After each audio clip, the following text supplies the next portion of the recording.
एक बार की बात है, एक राज्य में राजा का दरबार लगा था।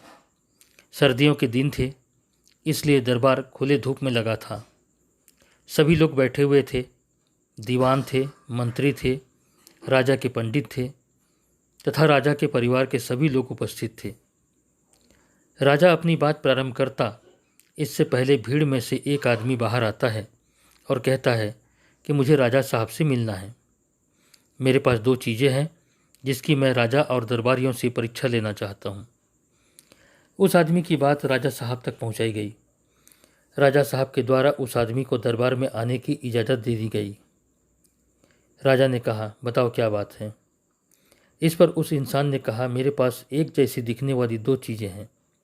रंग रूप आकार में समान है, लेकिन इनमें से एक हीरा है और एक कांच है। मैं कई राज्यों में गया हूँ, कई राजाओं से मिला हूँ, लेकिन कोई ये नहीं बता पाया कि कौन सा असली है और कौन सा नकली है। मैं आप लोगों की भी परीक्षा लेना चाहता हूँ और मैं जानना चाहता हूँ कि आपके दरबार में कोई बुद्धिमान है जो असली नकली की पहचान कर सके। यदि किसी ने बता दिया तो यह हीरा मैं आपके खजाने में जमा करवा दूंगा, और नहीं बता सके तो हीरे के मूल्य के बराबर धनराशि आपको मुझे भेंट देनी होगी। राजा ने कहा, ठीक है, हमें मंजूर है। यह सुन वह व्यक्ति उन दोनों चीज़ों को, जिनमें एक हीरा है और एक कांच है, उन्हें राजा के सामने रखी मेज पर रख दिया। राजा साहब ने अपने दीवानों और मंत्रियों से कहा कि एक एक कर आओ और असली नकली की पहचान करो। कुछ लोगों ने हिम्मत की और कुछ लोगों ने सोचा कि अगर हम हार गए तो उल्टा दोष हम पर आ जाएगा। यह सोचकर कुछ लोग आगे आए ही नहीं। राजा को भी समझ नहीं आ रहा था कि असली कौन है, नकली कौन है। तभी भीड़ में से एक अंधे बाबा बाहर निकल करके आए और बोले, मुझे एक मौका दिया जाए। सभी लोग उस अंधे बाबा का मजाक उड़ाने लगे। जो देख करके बता नहीं पा रहे हैं, उसे यह अंधा क्या बताएगा। राजा ने कहा, ठीक है बाबा, आपको मौका दिया जाता है। अंधे बाबा को राजा की मेज के पास लाया गया। अंधे ने उन दोनों चीज़ों को अपने हाथों से स्पर्श किया और थोड़ी ही देर में उसने बता दिया कि कौन असली है और कौन नकली है। फिर उस व्यक्ति से पूछा गया कि क्या बाबा ने सही पहचाना। तो उस व्यक्ति ने कहा, जी राजा साहब, अंधे बाबा ने सही पहचाना है। राजा खुश हो गया। सभी दरबारी, दीवान, मंत्री खुश होने लगे कि राजकोष में एक हीरा आ गया।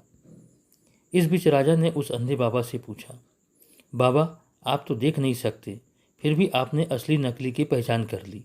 बताओ आपने पहचाना कैसे। राजा की बात सुनकर बाबा ने बताया, यह बहुत आसान था। हम खुले में बैठे हैं, धूप में हैं। जो धूप में गर्म हो गया वह कांच है, और जो ठंडा रह गया वह हीरा है। जो कीमती होता है, जो सर्वगुण संपन्न होता है, जिसने तरासे जाने का दर्द सहा है, जो कोयले से छन कर निकला हो, जो विपरीत परिस्थिति में भी खरा का खरा रहता है, वह हमेशा शांत और ठंडा रहता है। जो बात बात में उत्तेजित हो जाते हैं, रूठ जाते हैं, नाराज़गी प्रकट करते हैं, भले ही वेशभूषा से समान दिखते हों, थोड़ी सी गर्मी में गर्म हो जाते हैं, वह कांच की भांति होते हैं। ऐसे लोग थोड़ी सी ठोकर से भी टूट जाते हैं। बस यही है मेरे पहचान करने का तरीका। राजा उस बाबा की बातों से बहुत खुश हो गया और कहा, बाबा, आपकी बातों से आज हमें जीवन में बहुत बड़ी सीख मिली है। इस तरह बाबा को ढेर सारी स्वर्ण मुद्राएं देकर विदा किया।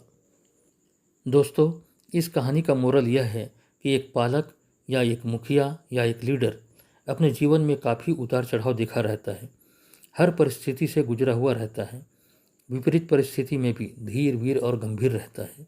वह सबको समान रूप से देखता है और सही मार्गदर्शन करता है, इसलिए वह हीरे की भांति कीमती होता है।